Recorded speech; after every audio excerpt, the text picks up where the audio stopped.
In this video, I'm going to demonstrate how to activate auto idle on your Wacker Neuson SM100 and SM120. All machines are capable of auto idle. It's just a matter of turning that function on or feature on that machine.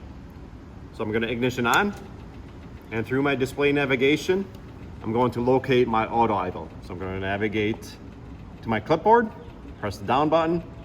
Currently my auto idle is turned off. I'm going to turn it on by pressing the left button.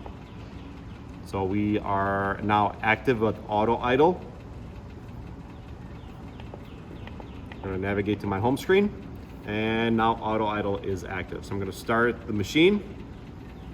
Step on the operator presence pedal. Release the parking brake.